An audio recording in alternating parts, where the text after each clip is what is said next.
morning, ladies and gentlemen, and welcome back to Bespoke channel. Still on the shoe series. Last time we looked at Oxfords, or lace-ups, or Balmorals as the English would call it. Today we're going to look at its close cousin, the Derby shoe, otherwise known as the Blucher.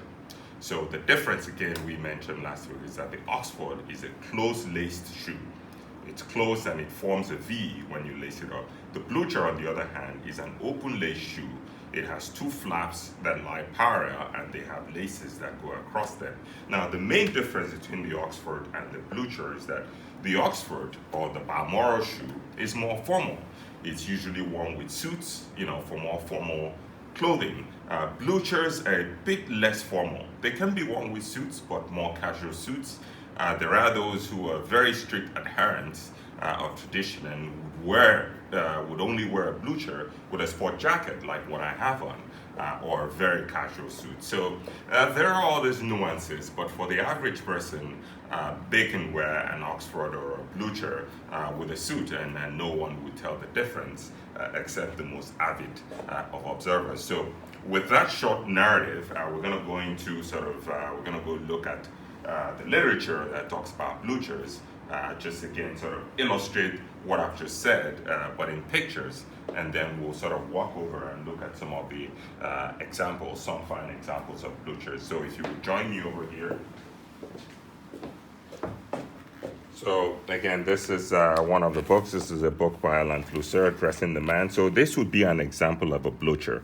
If you notice, it's got flaps on both sides, right? It's an open lace shoe, whereas this is an Oxford. An Oxford is a closed lace shoe. Now, again, just to emphasize, a Blucher is far more forgiving, especially for those with a low instep or even a high instep, because it's got a lot of variability here.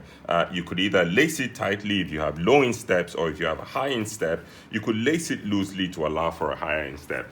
The Oxford, on the other hand, doesn't have as much room. It's less forgiving. It has to be more precise. And that's why most times when you make custom-made shoes, usually people go for Oxfords because they're very, very, very precise in fit. So that's the main difference between the Balmoral Oxford, in this case it's a wingtip, and a Blucher. Here are some other examples of Bluchers.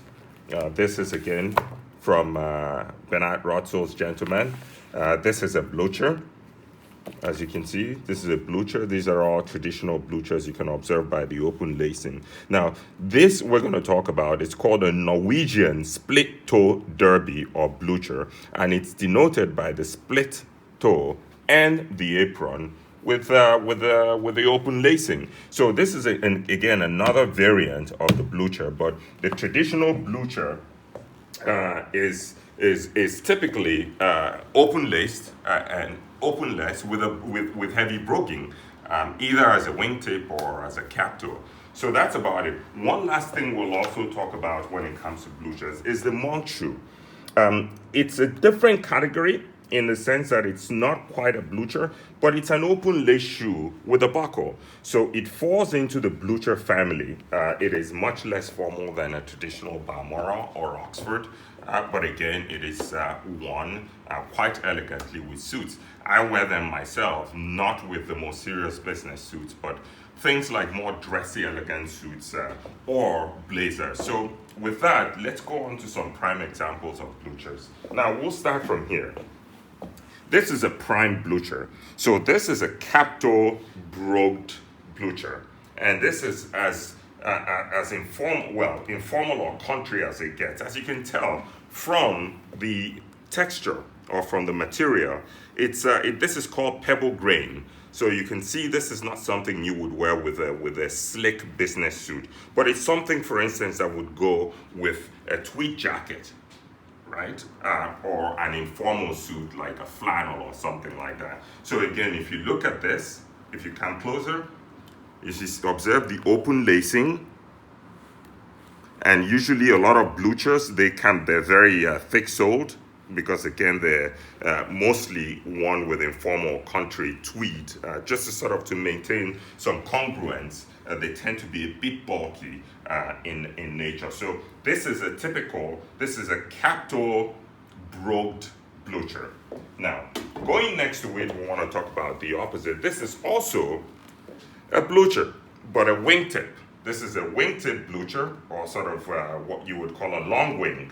For those who are a bit more studied or steeped in this thing, this is a long wing, and it's denoted by this line that runs all the way from the toe box through the vamp all the way to the heel counter. So this is a long wing blucher or wingtip. Again, this is a rather informal. I wouldn't wear this with a slick business suit, but this is something clearly you could wear with a sport coat like this, like what I have on, or again, a casual suit. Some would wear them with chinos, khakis, jeans, what have you, but certainly the last thing you want to wear this with is a slick navy worsted business suit. Again, if you come a bit closer, if you look at the texture of the shoes or the material, this is calf skin and this is pebble grain. Again, it's just, again, you have to look at the texture of the fabric and match it against the texture of the fabric, texture of the shoes, match it against imagine it against the texture of the fabric you're wearing. So clearly, this is an informal country shoe that goes with tweed, flannel, maybe heavy cotton, moleskin, and other informal suiting. So now we move on to the next category of bluchers, the Norwegian split toe derby. We talked about it here, and this is a prime example here. If you can look here, it is also here. It's called the Norwegian split toe derby, and this is a prime example. In fact, if not the finest example of a Norwegian split toe blucher. This shoe called the Dover is made by the shoemaker, the bootmaker Edward Green. This is the gold standard, some would say, when it comes to Norwegian split toe bluchers. And how do we know an NST or a split toe blucher? If you come a bit closer, you can see sort of the split in the toe. It's got this stitch here, and it's got an apron around it. It's got this apron stitched by hand, of course, and most importantly, it's denoted as a blucher due to the open lacing. Again, if you come closer, you see the open lacing. So this is why it's called, this qualifies it as a blucher. And then all the other elements of this shoe, including the heel counter, and most importantly, the front part, the apron and the split toe, qualify it as a split toe blucher. Again, if you look at the proportions of the shoes, they're very, very sturdy, very heavily built, thick double soles. They would take a tweed jacket or a heavy flannel suit exceedingly well. This is certainly not something you would want to wear with a very thin worsted suit or business suit. It's just incongruent. It just doesn't go with it. So again, a blucher like this goes strictly with informal suiting, tweed jackets, and the like, or corduroy trousers like I have on. If you can see, I have on here boots. If you can show them, come a bit closer. Here, down here. So I have on boots here. These are dress boots, but easily I could wear these rather than as opposed to boots. So this would be a good substitute for what I have on today, corduroy trousers and a tweed jacket. So, and then lastly, we'll talk about the monk shoe. As I said in the book, here's a monk. Here's an example of a monk strap, right? A calf monk strap. This is a plain toe. Now, as I said earlier, a monk strap qualifies as a blucher. Why? Because it sort of has an open lacing. It's not a lace, but it's a buckle, but it's an open vamp. And a buckle in this case replaces the open lacing. But it is not a very formal shoe. This is not a business shoe. It's not something you would wear with a navy or sort of a charcoal business suit. But it's something I would wear with a blazer, with a blue blazer. It's quite elegant, and gray trousers. Something to wear in the evening with maybe a dark suit. For elegant evenings or sort of some elegant occasions. Some would even wear this with jeans, khakis, corduroys, what have you. But I tend to limit them to blazers and just sort of a bit more casual look, or sort of a semi-formal look, but certainly not with business shoes. So business suits. So this is it. Again, in this case, it has an apron, hand stitched, with a split toe. So it's very similar to the Dover in that sense.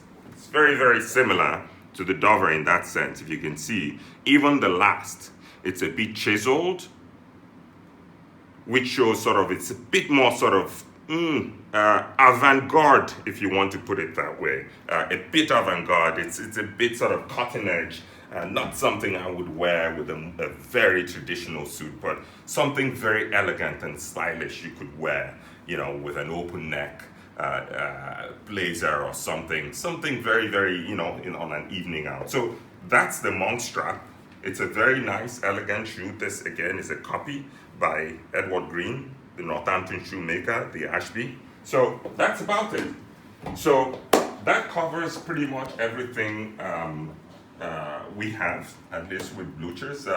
There are other very fine Bluchers out there, but I think you will find that these four variants or these four shoes here with different variants of it would cover the entire universe of what we call Bluchers or derby shoes. So with that, we come to the end of this specific series, and next time we'll move on to boots or loafers. So that's about it. Thank you for watching, and enjoy the rest of your weekend.